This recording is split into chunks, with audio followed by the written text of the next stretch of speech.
From the shores of Malibu where the waves are pumping, to the Great Wall of China and back to the streets of Las Vegas where the UFC is coming. We are live. This is It's Time Radio, the show we talk about what you think about but may be afraid to voice. Do not worry, we will voice it for you. We talk about everything on It's Time: sex, drugs, rock and roll, President Trump, politics, UFC. And none other better than talk about UFC than my partner, my producer, TJ DeSantis, my co-host. But TJ, I hope you're well. Hope you had a great week. Hope you're COVID-19 free and everything's good. No, everything is amazing. Yeah, I'm good. Are you good? I'm great. I'm really good. I'm getting ready to drive to Vegas. I'm not flying. I'm driving. Going to make the trip, get up there, get tested, get back, know that I'm clean, hug my mom, and then not hug her again for another 2 weeks after I step outside and go to a store. That's pretty much it. Got to do what you got to do, right? Got to do what you got to do. But, right now to talk about things happening, talk about the UFC, talk about the exciting fights ahead, and talking about and with one of the most exciting fighters that I've seen recently to enter the octagon. Let me bring on somebody who I'm a huge fan of. I'm becoming friends with. I think this man has the it factor. I think his future is dynamic. None other than Suga Sean O'Malley. Sean, how are you? That's it, baby. Show those biceps. Yep. Let's see it. You got it. I'm doing fantastic. Just got home, actually. Just got home from L.A. Beautiful Los Angeles. How was COVID-19 Los Angeles? Was people distancing, wearing masks, or were they getting close and saying hi, Sean? A little bit of both. Right. It was weird there compared to here. They're a lot more strict over there than they are in Arizona. Yeah, well, you know what's happening in Arizona right now, Sean? This is something we're going to talk about later while you brought up the subject. Since it lightened up in the state, okay, in the last 10 days, 55% of people infected with COVID-19 in the state of Arizona have been infected in the last 10 days. Really? Okay? Yes, there used to be, I just got off my phone with one of my best friends who lives there. He's completely sequestered again, and he's been putting out the stats. Here's a stat that'll blow you away. 10 days ago, there were an average of 200 cases a day being reported in Arizona. They are over 2,000 a day now in 10 days. No way. Yep, Damn. we're 2,000 a day. And he lives in a community that has a bunch of retired baseball players, guys in their 30s, their 40s, their 50s, whatever. Many, many of them are sick with COVID right now. This is not just about over 60. It's about being safe. Mask, wash hands, mask, wash hands, distancing. Sorry, that's the case. It's killing the dating game, but we got to do what we got to do, and it'll make your game better because you'll be flirting with girls through a mask. Let's put it this way. Hey, I don't know what else to tell you. I'm curious. Have you guys found yourself like lightening up your own personal protocols? Because I think most people, since this whole thing started, started pretty strong, pretty strict, and then we just get sort of used to it, right? So I feel like I see less and less masks. I see more people shaking hands or embracing more than ever before. And I know that's not what you're supposed to do, but I feel like the longer this is a thing, the less likely people are to sort of keep vigilant about it. I'm sure that's out there. I'm sure people feel that way. But the bottom line is, for me, to answer your question, I treat it like I did 5 months ago. I act like I'm sick walking out the door and I don't want to infect anybody. Right. I wear a mask. I keep my distance. I do what I got to do. I've got my beautiful 93-year-old mother. That's all I think about. And nothing's going to happen to her. And I'm 63 years old, even though, I can move and shake like most 40, 30-year-olds. But the bottom line is, I'm 63 years old. Right. Yeah. So, I have to remind myself that you're over 60 all the time, Bruce. Yeah, I didn't even think about that. You don't seem like that. No. Thanks, Sean. Thanks, Sean. Still got the six-pack. I do my laundry on my stomach once in a while. That's about it. What about you, Sean? Have you been able to how did you approach all of this? Did you kind of like avoid shaking hands and how have you embraced fans when you go out? Yeah, I'm not very good at. I don't watch the news ever. I don't follow any of that, so I probably haven't been doing very good. But I just flew from LA to Phoenix today. I've been washing my hands. We obviously had it. You have to wear a mask when you're there, so right. Wore a mask and all that. But before, when it all started, I don't do much. And I go to the gym and I come home. That's my routine. When I'm not doing media and stuff, like I was just in LA, I go to the gym, I come home, I go to the store sometimes, but that's about it. So for me, nothing really had changed. I'm just around the same group of people that I'm always around. It's right. always the same training partners for the most part. So, right. But yeah, definitely scary now that those numbers are starting to increase so much. But I think as long as I just continue to train with the same group of guys, and stay home, I think I'll be all right. I think You know, Sean's actually kind of smart though by avoiding the news to a certain extent, because there's a lot of stuff that if you go looking for it, you'll get kind of led down the wrong rabbit hole. And like I don't know, like we need to move forward. We need to get life back to normal. But like there's a lot of stuff that just convinces you that this is all nothing to worry about, and there's a lot of stuff that'll make you like lock your doors and draw the shades and never go outside again. And like anything, I think the truth is somewhere in the middle. all Right. you have to do every day is put in Arizona COVID numbers. Right comes right up. You know exactly what's happening in your town. And, Yeah. your training mates and everything, that's great. The question is, how are they when they're not training with Right. you is a Right. big question. But listen, we've got to be diligent. We got to get through this. And I want to go into your career, Sean. The last thing I'm going to say on the COVID-19 situation, it affects your training. It affects your lifestyle. It affects a lot of stuff. I hope it's not affecting your training to be the best you can be, as you always are when you step in the octagon. But until we get through and have a vaccine, until we get through November to see if it's going to surge again, because right now it's hot weather. How hot is it in Arizona right now? 110? It's got to be. I haven't looked, but it's got to be up there.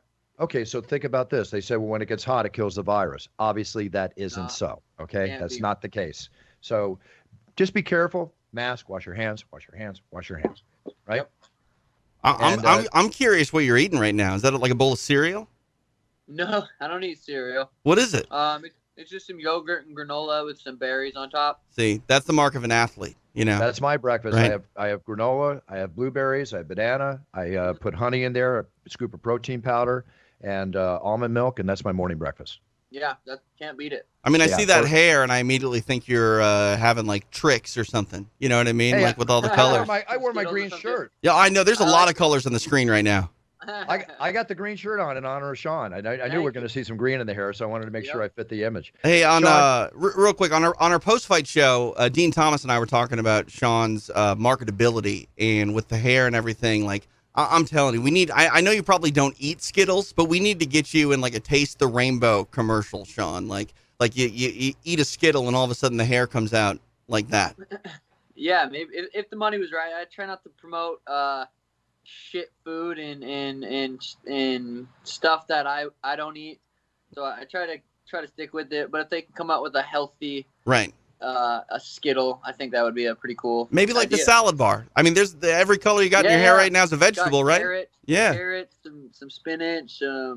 Yeah. Have you had to those are eggs. maintain that since the fight? Do you put color in that since the fight, or is that just what it was? No, I've been taking good care of my hair. My girl does hair. She's I like to say she's a black belt in hair. She's been Right. doing it for 10 years, and she's telling me do this, do that, don't do this. So I've been taking good care of it. You're like a And the walking color advertiser for her. Yeah, exactly. Yeah. All right, here's my turn. Okay, Sean, before I'm an announcer, before I'm a manager, before I do anything I've done running all the companies I've run, I'm a marketer. I build brands, okay? I look at you since the first day I saw you walk in the octagon, performing, taking a break, winning a fight, doing everything you've done and carrying yourself in the way you carry yourself, even with your enjoyment of cannabis and everything that you do, right? Which is all wonderful. You have the it factor. You have the it factor to be one of the most popular fighters as you're becoming in the UFC, both by your performance, both by the way you handle yourself in and out of the octagon. Even when you come to a show and you're not fighting and you dress, you're Right. fitting your image, you're building your brand. Concentrate on that. I tell you what I see for TJ. I see for Sean. I just text Dave's going to answer me right now. You ever see the MMA bobbleheads? The I have. bobbleheads. Okay, I think you would make an incredible MMA bobblehead. Not going to make you rich, but it's going to be a really part of your brand. Okay. Yeah. Do So they I'm have check- enough colors? I mean, man, there's a lot of Well, what colors they that would- go into the Sean O'Malley bobblehead. Yeah, but I look what they did with actually- mine. They would, huh? Someone, I think was it Reebok? Someone made one. Really? Yeah, they did a decent job. They could have. I felt like it was average. I felt like they could have definitely made it better. But it was decent. But they did have one. So version That's right. one, version one's already in the can. They can come out with version two, have it refined a little bit. Hey, I Yeah. had round 5 did one of me and Jax and all this specific and all that. Nothing like an MMA bobblehead. I'm waiting for his answer, and I will tell you. But if I can set this up for you, I will. I guarantee you in That the would be future he's awesome. going to want you. Yeah, no problem. Cool. Listen. Thank you. One thing about me, Sean, when I respect you as a person, respect you as a fighter, as I do most all UFC fighters, But you've got this future, and if I can bring you something and throw it over to you, trust me, I'm going to do it. Okay. I appreciate that. Thank you. And Bruce, you've been talking about Sean immediately since he showed up on the Contender Series as someone that was really marketable and had a big future in front of him. You identified that pretty quickly. Because I see it. I see it right out of the gate. It's what I'm supposed to be doing in my position. And I'm sorry, I don't mean to be patting myself on the back, but you have to recognize potential greatness when you see it. Right. And if you don't, then there's no potential. That's the way I look at it. What do they say? You know? Game recognizes game? Yeah, game recognizes game. Exactly. Okay, I like that. I just got a message back from Dave Manley, who owns MMA Bobblehead. Hi, Bruce. Thanks for thinking of me. He said you had one made by the UFC last year, is what he said. Oh, okay, that's what it was. But he'd like to see if you're interested for sure. Are you interested? Yeah, absolutely. I think I think that would be a beautiful idea, especially if it could be created correctly. Oh, have you ever seen these? I feel like, did he do a Connor one? Give me 1 second. Buffer's gonna go. Buffer's gonna go find it. See, now he's on a mission, Sean. He's not only gonna get this deal for you, he's gonna try to get it done before the end of the show. Which that's what I'm talking about. Yeah, I mean, it's time to make deals with Bruce Buffer. Oh, there you go. All right, what does he got here? We'll be here all day if he starts pulling out toys. Oh, I got it. I mean, you got all these collectibles. There we go. Comes Look at that beautiful box. Damn, that is a tight box. It's a tight box. It's signed the way it works. Damn. See? That looks good. There we are. It looks good. And Dun dun dun dun. Look at that. Oh, I just broke my You arm. broke it. I broke no. it before. I got so many of these out. There's only 1,000 made, but damn. Oh, look at that. They're colored, highlight on the cards even. the card is the actual Chris Weidman, Anderson Silva, the first time they ever fought. They reenacted it and hand painted it. This is all hand painted, Sean. Wow. Very impressive. Man, I don't know if the painters want anything to do with hand painting Sean O'Malley's bobblehead. They will eat it up. That's funny. They eat it up. Take a while. All right, TJ, do me a favor. Yeah. Shoot me Sean's info. I'm going to give it to Dave, Sure. and Dave will take it. Dave will contact you. His name is Dave Manley. Okay? Perfect. Thank you, Bruce. Okay. All right. So with that being said, Sean, you fought in the UFC. Here we go. How to contact? Sorry, I get business done. Business is done. Okay. You fought in the UFC now, and you fought 4 times or 5 times. You count the Dana White, the Contender Series. All right. So you went to the 26 finale. Terrion Ware, you got UFC 22. Andre, you picked up and put down 248. Jose Quinones, and recently the very, very tough Eddie Wineland. So when you see the pedigree of fighters that you're going through, and you realize the fighters you have in front of you, that it could be the ones that they put you in front of. Don't tell us anything we're not supposed to know. I assume you've talked with the matchmakers. Sean Shelby's your matchmaker, right? Correct. Yeah. So let's ask you, who do you use? What is your next move? An obvious question you get asked all the time. What's your next move? Who's the next fighter? I know what your goal is to have gold wrapped around your waist. I definitely see it in your future. I really do. But where do you want to go? What's the next step? Yeah, I think continuing to kind of slowly increase the competition would be the more intelligent thing to do as far as a businessman and a career choice. Because obviously I fight someone in the top 5, top 6. There's only I beat them. Then there's only a certain amount of guys that can fight, and then you kind of get in a position like Connor where you're only taking huge fights, and you're only taking huge fights against other huge people. And then if those guys aren't available, then you're not fighting for 6 months. So I definitely want to continually, slowly increase the competition. I think we're doing that good. I think Eddie from Jose was perfect. So I think continuing to do that would be the right business choice. And I think that's what UFC is going to do. They're a really smart company. They've got a lot of intelligent people working for them. So, that's probably what's next is the next, so who's better than Eddie? A little bit better than Eddie. So I'm thinking, probably Cheeto. I know he lost his last fight, but UFC thought he won. Jose Aldo's coming off a loss, but UFC thought he won, and he's fighting for the belt. So that has a lot to do with the judges. I mean, the UFC can kind of do that, So I think that might make sense, but still have to talk with UFC and figure out what they're thinking.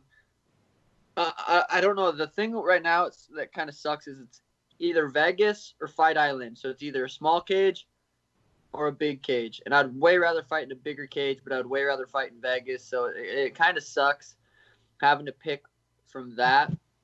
because I really do think a bigger cage will, it benefits me. A smaller cage benefits most grapplers. But I think hopefully August. I'm planning on August. I think that would be perfect. August, Vegas, Suga Show returns. That's what I'm thinking. Yeah, I was going to say you're talking about Fight Island, which I'm scheduled for 3 shows in Fight Island for the 3. I'll be there for 2 weeks. Damn.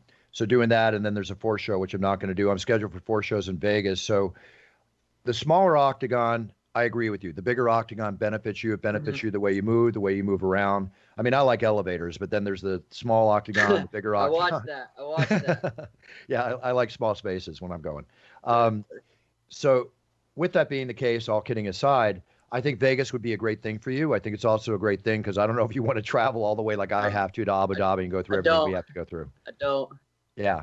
And also fighting in Arizona heat that's even hotter and more arid than Arizona. But it's humid, I think, right? Isn't the humidity a factor over there too? There is humidity. I'll tell you why. It's hot and it's humid. And the reason I know it works, I drank like 3 bottles of water during that last show I did in Yaz Island. It was so hot, I didn't have to go to the bathroom. Why?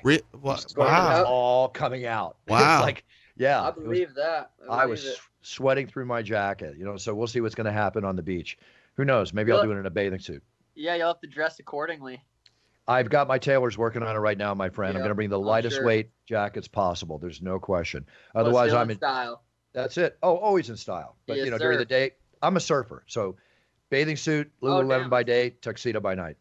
Perfect. There you go. Yeah. I hate to say it, though. Sean, you're talking a little bit about that small cage favoring grapplers.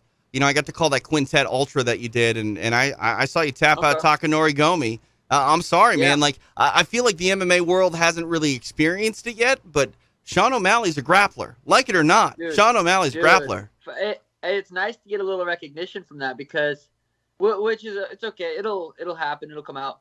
Dude, I grapple more than I do anything. I feel like I'm turning into more of a grappler than I am a striker. Of course, if I can keep it standing, I feel like no one can touch me there, so why not stay there? But we hit the ground, it's a different story. I'm getting under everyone's skin. I know Henry's talking on the Joe Rogan, bringing me up, saying I need to work on my wrestling and grappling, but that's what I'm doing. I've been working on my grappling. Yeah, like you said, I submitted Takanori Gomi. I went 8 minutes with Gilbert Melendez. I've got a really good jiu-jitsu, especially for MMA. Yeah. No, you do. I'm excited to chew that. You do, and Henry Cejudo is going to criticize everybody when it comes to wrestling because how many people are up to his pedigree of wrestling? Yeah. So he's going to be. I'll give him that. Well, let's be honest. Henry's going to criticize everybody when he's in that Triple C character. Yeah. He's a cool cat. Yeah. Let me bring up something about Sean that the audience might not know. I mean, I always said, and I believe this because I used to teach black belts in jiu-jitsu how to strike. I used to come in and spar with them and teach them in the whole bit. And ground fighters do not adapt to striking as well as strikers can adapt to ground fighting, is what I found in my experience. So I think you have a huge advantage. And people also, when it comes to the rounded mixed martial art techniques, people have to understand that, you're 12-2 in MMA, right? You're basically 5-0 in the UFC, or 11, excuse me. No, you're 12-0. Right, in MMA, of which 5 of your fights undefeated are in UFC. Previous to that, you're 4-0 in kickboxing, and you've also had 2 professional boxing fights, if my research is correct. So I had one was considered a semi-pro, but knocked that dude out cold. Then I had a pro boxing match and broke that dude's jaw. So I feel pretty well rounded everywhere. That's a lot of fights. It's a lot of fights, but where I'm going to say that he is a grappler, as soon as I see you pull off the one you love the most, the high elbow guillotine. You pull off a high elbow guillotine, who's going to question the grappling technique of Sean O'Malley? Dude, I will 100%. I locked it up on Andre. I just didn't have that muscle that I have now. I wasn't working with the strength and conditioning coach that I'm working with now back then. But, dude, I'm going to lock that up 100%. Someone's getting choked in my UFC. Multiple people end up getting choked when it's all said and done. But if someone are able to take me down, I know Jose Quinones, his goal, it had to have been take me down. He's got jiu-jitsu tattooed on his chest. So I was prepared to choke him. I was prepared to choke Eddie, even though I figured he wouldn't try to take me down, but I figured after I cracked him about 7 times, he was going to be diving for my leg. So I know eventually someone's going to, maybe get a hold of me, and it's not going to be the right move for them. One of my favorite things about mixed martial arts is the ability to set up submissions via strikes. And by strikes, I mean on the feet. Cole Miller was good at hurting some guys on the feet and would even drop them and then would throw them in a rear naked choke before they could get back to their feet. I think that's something that Sean is probably going to be able to do throughout his career. But also, too, Sean, like the way that your body type is for your weight class, you have length on a lot of people on the feet, but that also carries over on the floor as well. Not only from inside the guard where you can do some ground and pound stuff, but you can use your length on the floor to make people uncomfortable inside your guard and tie them up in ways that I think other fighters that are a little more squat can't. Do you do jiu-jitsu? A long time ago, not anymore. Okay.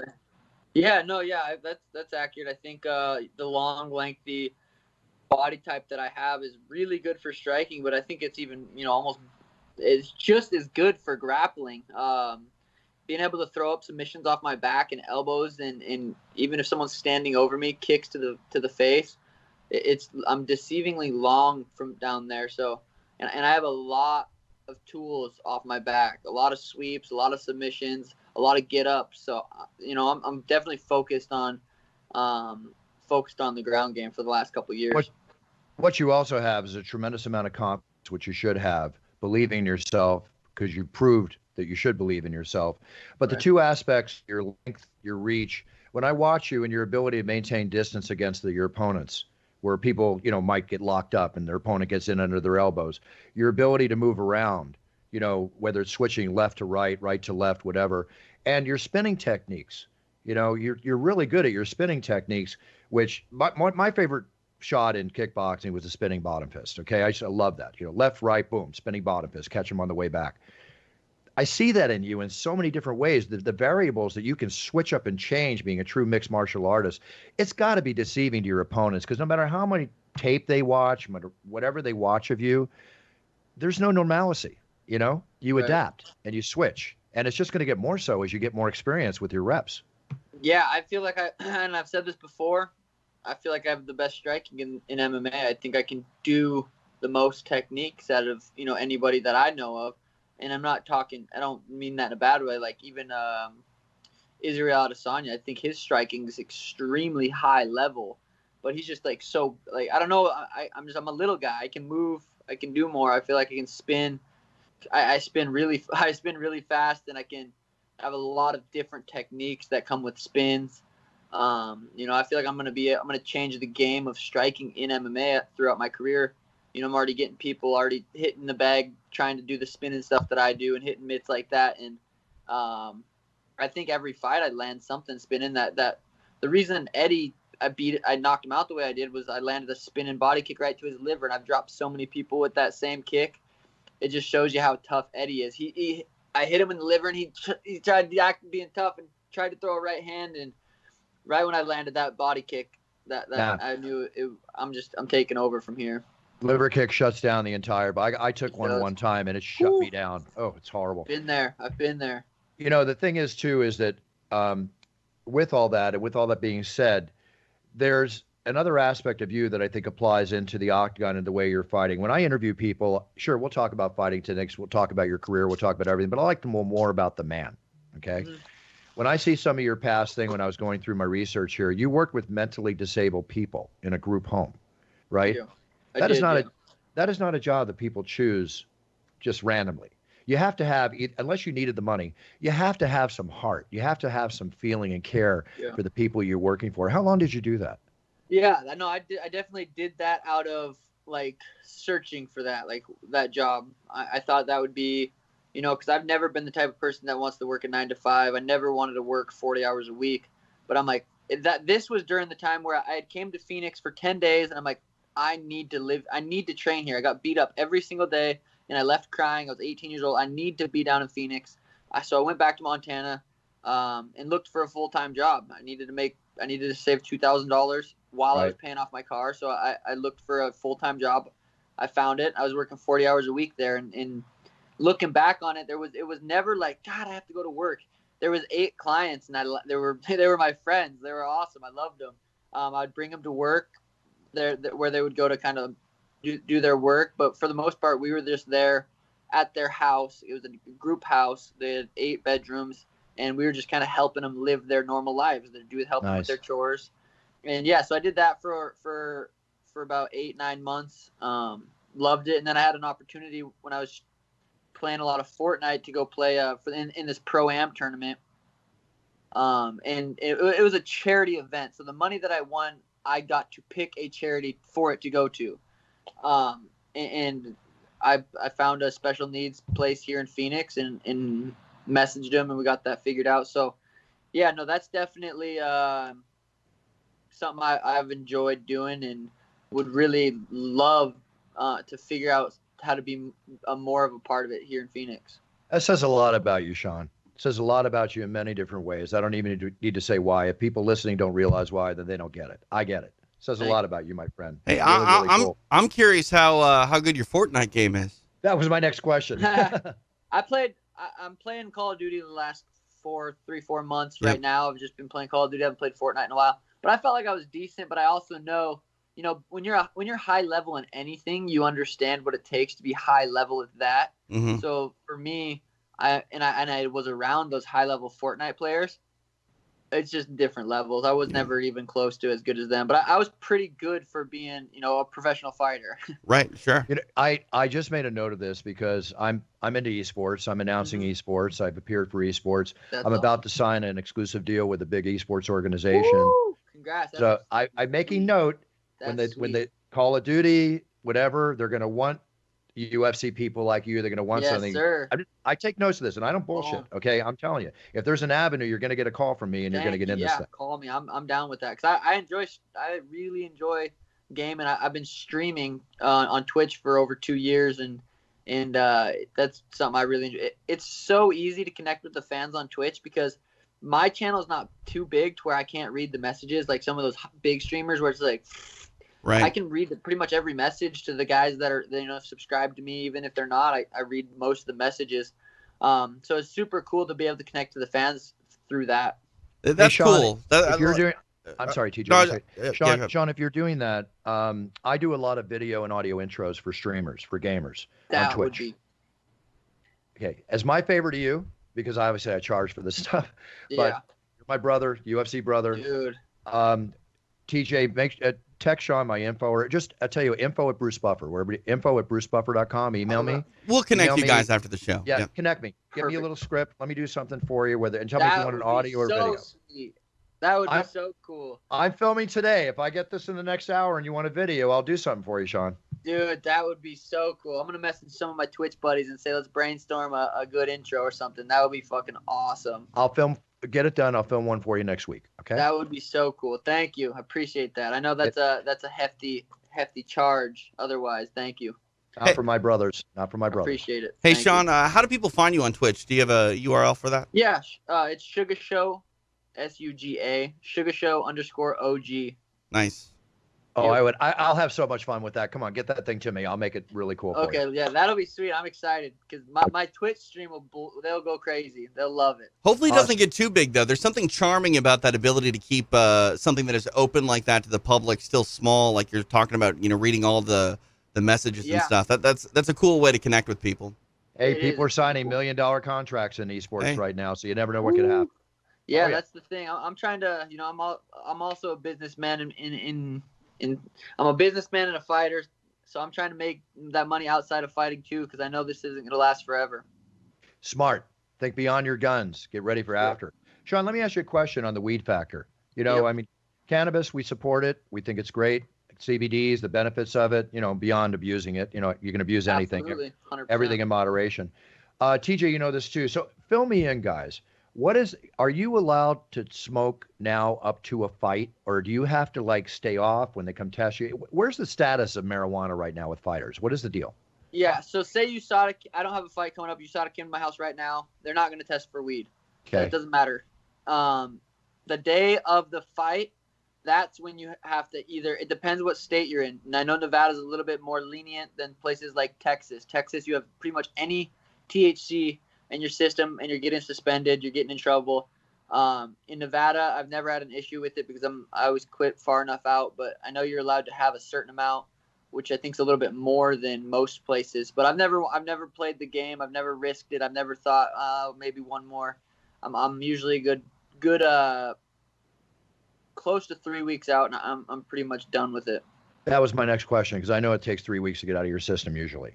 So But- basically, what you're saying is before any fight, 3 weeks, done, right? Yeah, No more. for me, I think I think I could even smoke probably a week before and still be okay and still test under the limits, because you can still have some in your system. But why take I'm the going chance? Yeah, exactly. And I'm going through a full weight cut to where it probably won't be in my system. But for me, it's a discipline thing. It's like when I'm in camp, I'm so disciplined, and cutting out marijuana is another discipline thing. It's another advantage for me mentally. Like I'm in control of my life. I don't need marijuana. I don't need and plus it makes you snacky as hell at night. So The munchies, baby. Exactly. It's not too bad for me. Your ability to cut it out, I think, is actually a strong piece of evidence on why it's really not a problem for a lot of people recreationally, and the benefits that come with it. I mean, we haven't even really gone, down that rabbit hole on this show. I don't think we need to. We all really know the benefits at this point. But like when you look at marijuana, and some people say it's a performance enhancer mentally. I don't know how many mental performance Maybe for enhancers. 30 minutes. Yeah, but you know what I mean. Nate Diaz. Yeah. Nick and Nate always talked about how it would help them process their training and things like that. But one thing that we do know, CBD has a lot of benefits, and USADA has completely allowed just straight CBD, and that's huge. Are you someone that uses CBD every day, Sean? Yeah, I think I do. I have a sponsor, Cushley, who sends me CBD, so I'm taking that like it's the benefits that CBD has is almost be stupid not to take it, right, if there's no side effects. Yeah, for a lot of people, I've heard that it's actually replaced things like ibuprofen for them. And man, like if you can use something natural to get pain relief and reduce inflammation, like you always should go that route. Yeah. Sure. I agree. So now I have one big question for you. Indica or sativa?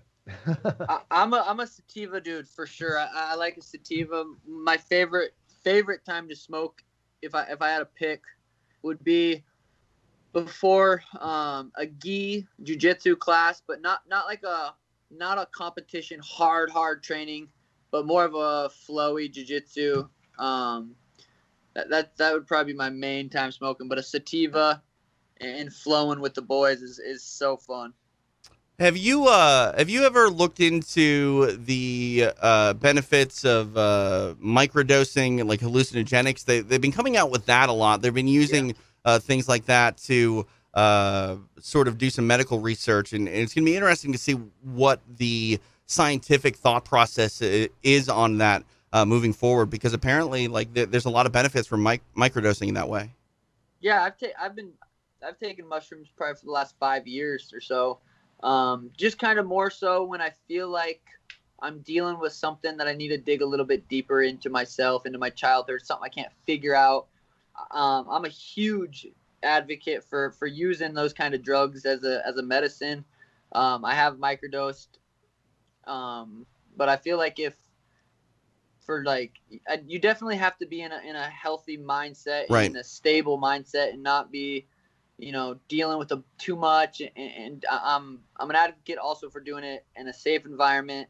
I don't think like mushrooms, it's not something you're going to go party with. It's something you should use as a, as a tool to dig deeper and figure out shit that you need to get through. Yeah, it's like a spiritual sort of thing. I think Ian McCall actually has started a company where he's taking people on spiritual trips through that and doing it in a really unique sort of way. So I think the entire world's idea on what that is and what it isn't is going to change quite rapidly. Well, plus the effects they're finding that mushrooms and psilocybin has on depression and many other things. And then, there's of course, the taking the mushrooms in a tea or eating them raw, and you got to be careful. You could not overdose, but way dose. Oh, yeah. A little too much. You should always have somebody there that's kind of like a chaperone to the situation, make sure everybody's cool.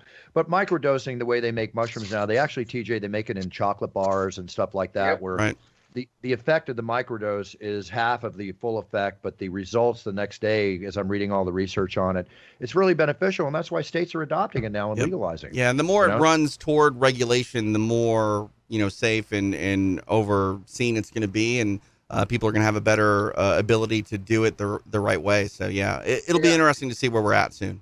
I Exactly, think they Sean. just need to continue to educate people the correct way and in the real way, instead of like marijuana back in the day and tricking people and Reefer all that. madness. There will Yeah. always be people who do it the wrong way. There will always be people who abuse it, and there will always be people who do it correctly. So it's going to be hard to judge all that. Sean, we're going to go into some news. Do you want to stay with us? We're going to be done in about Yeah, sure, I'm 10 down. minutes. All right, cool. So let me go into some stuff here, guys. And again, Sean, thank you so much for sharing your attitude and your views on your fighting and everything else. It's refreshing. So all these events are being canceled now, and Nathan's hot dog eating contest is going to go on kind of like we do at UFC. It's going to be a private location, no fans, the whole bit. They just opened up all the gyms here with distancing and everything in California. I work out and train at Gold's in Venice, the classic Gold's organization. And Arnold Schwarzenegger, who's, I've known for years, he goes there when it opens in the morning or very early in the morning. He walked in, was yesterday or the day before. He was going to train wearing his mask, but Gold's is not telling people to wear a mask while they train, so he walked out. He's not going to train anymore at a gym unless people wearing masks. I go there all the time. I did. I've not been there in 4 months. I've been training in my home gym and getting great workouts in various ways, swimming, everything I do. Gotten in really good shape, and honestly, I don't miss the gym. I'm not going back to Gold's Gym either. I'm not going to take the chance until this thing gets under control. That's just my opinion and my view. We all have to do, you especially, Sean, the way you have to train, most definitely. You ever miss the ladies at the gym, though? Checking out the chicks? I'd be a fool if I said I didn't like the visual candy, of course. I mean, there's, you got all the fitness girls at Gold's and everything. And yeah, I mean, no, we all have healthy mental attitudes, of course. I mean, it's always enjoyable. One thing about Gold's, in respect to what you said, yes, you've got the beautiful, the fit, every woman's beautiful in her own way. They're there getting in shape. They're doing their thing. Yep.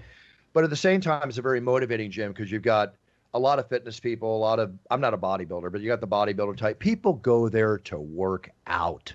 Okay. There's gyms where people go just to pose and socialize. People go there to work out. It's very motivating. That's why I like Gold's. Right. A lot of people try to go get like a secondhand workout, but it doesn't work that way. You can't just be around people working out and get the benefits from it. No, it's a little difficult. I've tried. So, guys, let me ask you guys a question. Of course, we're going through the very serious thing, and we're all becoming more aware, and it's unifying people with the protests and everything going on under the Black Lives Matter that has been happening. And then there's other things that are happening as a result in business. Do you guys like Aunt Jemima syrup? Did you have that when you were a kid? TJ? I mean, I think we were Mrs. Butterworth family. I don't know. It's syrup. Well, you've seen Aunt Jemima syrup, right? Sure. No more. It's gone. It's gone. It's gone. Okay. All right. Yeah. That's the stereotype that they have it pictured with, and you're going to see this happen too. I think that you're going to see this happen with Mrs. Butterworth and some other things that are out there. People are very sensitive. They're doing what they feel they should do. There's a lot of reform and many changes going on in our society with COVID and everything happening. This is another example. I mean, I'm all for progressive thinking, and if people are upset with that and want to eliminate things, I don't think there's a problem with it. Rebrand, remarket, re-strategize. Let's make the world a better place. I agree with you completely. Absolutely. So I think it's a good move. We'll see how that develops. There's also another interesting thing here. By the way, Sean, are you on Cameo? I'm not. I know there was I was doing Talkie, which I think was a similar thing. Yeah, not as good. It's good, but not as good. Yeah, I'm not with Talkie anymore. I think they kind of stopped cutting out people, but I'm not. No. Yeah, Buffer's going to get you on Cameo before the day's over too. Well, you could do it yourself, but I'll introduce when you get his information. I'll send him the information. Right. I'll tell you exactly who to talk to. Because what's happening now with Cameo is in the sequestered society in which we live in, it is booming and going through the roof. There's two things that are booming and going through the roof. We're all doing Zoom, meetings and stuff like that, in business, personal friends having Zoom drinking sessions, party sessions, graduations. Zoom is now worth more than Uber, and Cameo is thriving. It's crazy. Okay. Cameo just took in $50 million in financing. Now they're going to have Zoom meetings. Zoom is blowing up like crazy. I had my biggest month ever on Cameo doing Father's Day messages and everything going on. Oh, look at you. You see that one, TJ? Oh, you got the full concentration going on there. This is this is the healthiest way to inhale marijuana. So what do you do? It's called a volcano. It's a vaporizer. You just put it on I'll show you. You put it on this thing right here. Turn it on, then it heats up to a certain temperature, which has kills most of the carcinogens, or all, I think, even. And it's just really? the healthiest way to inhale it. And for me, I used to smoke bongs, joints, pipes, all that stuff. But lately, I've just been doing this, and I feel a huge difference. I really enjoy this. It's a better high, and it's way cleaner for your body. Don't you ever get to the point when you're smoking every day the way you do that you don't get as high as you like to, and you take a little break? No, I'm for the most part. I mean, I know it's early right now, but I got back from LA and I haven't been sleeping the last couple nights, staying in the hotel, staying out a little late. So I'm gonna take a fat nap after this. But for the most part, I smoke at night before. Usually, I'll smoke before jiu-jitsu. Go to jiu-jitsu, train, come home, and then sometimes I'll take another bag. But if not, I'm only smoking once a day. I get high as shit off a little bit of weed, and I think that's important because I know some people that can't get high. I'm like, dude, I take one. This bag I'll be good. I have friends who complain about it all the time. That I say just stop smoking for a while, clean out your system. Now I'm going to tell them to do this thing. The volcano, is that what you call it? This is a volcano. Yeah, it's a company in Germany that makes. They're really expensive. They're like high quality. And they have a bunch of different ones. This one's one you plug into the wall, but they have portable ones that are really quality that I like too. Very cool. One thing about Germany, no matter what they make, whether it's a Mercedes, a BMW, or whatever, they make the best stuff. You can be assured it's going to be great. So we get back to COVID-19 here for a little bit. Ezekiel Elliott, the Cowboys running back? Yeah. He's got it. Tested positive. He's tested positive. Dallas came out yesterday that a number of Dallas Cowboys and Houston Texans players testing positive for COVID-19. Yeah. The problem, Ezekiel was shown on a boat in a party with everybody being close and distancing. I think it was back in April, right? And there were a few people on that boat that all got COVID. Did he have an active case, or did he test positive for antibodies? He's actively tested positive for the coronavirus. Wow. Yeah. So he's young, he's strong. He's got to just quarantine then for 2 weeks or how long? I would suspect that, yes, I think it's a quarantine for 2 weeks, but I think it's basically a quarantine until you test negative. Yeah, I believe it's a minimum 2 weeks until you can test positive for antibodies. So if he has kids or anything, he's got to completely just not... Locked in a room. Woo! Yeah. That's it. That's what you got to do. Yeah. That sounds horrible. That's crazy. And from what I've heard, a lot of people that live in those family environments, they don't end up actually having to quarantine from each other because... You'll find that one person in a four, person family has COVID and is actively sick with it, and the other three all have antibodies. They've already, processed it and passed it. That happened to a buddy of mine where he had to go to the ICU, and his kids were completely fine, and his wife had a headache. That was it. But he had to go to the ICU and get on a ventilator. There's different variables. There's the CNN reporter Cuomo, who got it. Everything was fine. He has his daughter by him. He goes back into the house. A week later, his wife and his kid have it after he got over it, right? Kristen has a relative that got it. Nobody got it. Again, 2 weeks after he was over it, now they're infected. It's a weird friggin' disease. It's weird. Yeah, it's one of those things that you just do your best. Do your best. And a lot of it, I think, unfortunately, is kind of out our hands. Exactly. Yeah. I had a couple of notes here, and this is good for you, Sean. I'm a big collector of memorabilia. I highly suggest that anything you do in the octagon, from the shorts you wear to the wraps on your hands to everything, save everything. My mama is. Good. Listen to your mom. It's her mama box. Absolutely. Do it. I mean, even my fight cards I hold in my hand, it's a piece of cardboard, and they've sold for as much as $4,000 for a single card. That's so sweet. You never know. It's all about supply and demand. You've got such a career ahead of you, and when you put that gold around your belt, everything goes up, okay, including your price tag for your next fight, which we all love to hear. I'm about you making millions, my friend. I'm about you making millions. It's going to happen. It will happen. You believe it? You see it? You see it? Yes, I've seen it I've seen it when I had $10 in my account. Then it's going to happen. Yep. Done. Assured. I'm almost there. I'm almost there. Good. Okay, Mark McGuire. Remember when he hit? Again, you might be too young for this, Sean, but TJ, you like baseball. Do you remember when he hit the 70th home run baseball? Oh yeah, summer of '98, something like that. Yeah. Well, it was originally valued at $3 million, right? Mm-hmm. What? For some reason now it'll only sell for $500,000, which is still okay. That's still all right. I don't know why it dropped because collectibles during this time period, as I've told you, are going up like crazy. But I'm going to give you another example. I always tell you modern day baseball cards are not worth the paper they're printed on, right? Right. They found a LeBron James signed rookie card of which they only made like 23 produced. Right. Okay. And it's made by Upper Deck. I wouldn't even touch an Upper Deck card except for looking at it because they're very pretty. It's about to sell for over $1 million. I believe that. Yeah. Yeah. I mean, something has a limited quantity like that. Rich guys, right. Sean. Rich dudes. Damn. Sean, I can't begin to tell you the price that goes for collectibles. You know, and I've talked about this one on the show, the 61 Fleer pack of basketball that has the Wilt Chamberlain potential rookie in it. Yep. I bought it for $1,100. I told you twice in the show it sold for $2,400. Then I told you it sold for $2,800. Now it's on auction with 3 days left, and it's at $3,700. On like what, eBay? eBay.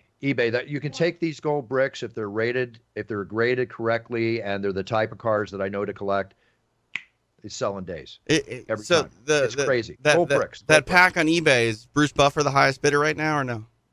No, I'm not going to bid for that. I've got two of them. I got in at $1,100. Now they're worth $3,000, $4,000, $5,000, whatever this thing goes for. That's sweet. My investment is set. I got a good investment. Well, it's time for you to unload them. No. I unloaded a box, and this is the last thing I'll talk about in collectibles. I unloaded a box which had 36 unopened packs of 1981 Topps cards that had the Magic Johnson, Larry Bird rookie card, okay, which is a little 3-panel card with both their pictures on it. Yeah. I sold that box for, again, here we go, $1,100, same price again, right? I sold it for. That box just sold for $6,500, and I sold that box 4 years ago. Wow. That's how much more I would have made. Wow. So you think I'm going to sell this knowing how much it's going to go up? It's not going to go down. No kidding. Hey, that segmented card you were talking about, I told you this the last time we talked about it. My wife has it. My wife has it. Yeah, but it's torn apart. Because that's what kids do with baseball cards. You know what I mean? Yeah, of course. It's still worth something, but not much. Yeah, no. Yeah. It's like wild. I collect antique weapons, and let's say you have a German Luger that's worth $5,000, right? If you re-blew it to make it look good, it's worth maybe now $1,000. It kills the value. Right. You need original condition and provenance when you sell collectibles. Whole nother conversation. Sean, it is such a pleasure having you on the show today. I am so excited every time I step in the octagon to roar your name. You know, when I'm in the octagon, I don't care if there's fans or there's no fans. It's always just you and me. It's always you and me. I feel that. I feel it. I felt it. You know, I never take my eyes off your eyes. I'm right at you. That's the way I do it. And it's an honor and a pleasure. And I'm so excited to watch the future evolutionary process of your career, because I will be around to see you put that gold around your waist, and I will be around to see those multi-million-dollar paydays, my friend. Awesome. Okay? That got me fired up, Bruce. Thank you guys so much. I appreciate it. I'm super excited. Hopefully August, you'll be yelling my name again. I won't yell it. I'll roar it. Okay. Roar it. There you go. That's right. We've been talking about it for a long time, Sean. We really appreciate it. Bruce has had his eye on you for a long time, so to have you on the show today means a lot to us. I'm a good judge of character, Sean. Yes, you do. I'll talk to you guys later. Have a good one. We'll see you, Sean. Cheers, my friend. Thank you. Hi, everybody. Thank you for listening to It's Time. And now, a special offer for all my listeners. I've been enjoying doing the championship audios and video introductions you've been ordering through BruceBuffer.com. Also, all the special occasions like weddings, birth of babies, you name it, I do it. Your wish is my command. So with that being said, for my friend TJ, let me show you how it's done. And now, it's time! Introducing the champion, fighting out of the red corner. He is a champion podcaster. He stands 6 feet tall at a weight of whatever he wants. Presenting the producing champion of the world, TJ DeSantis.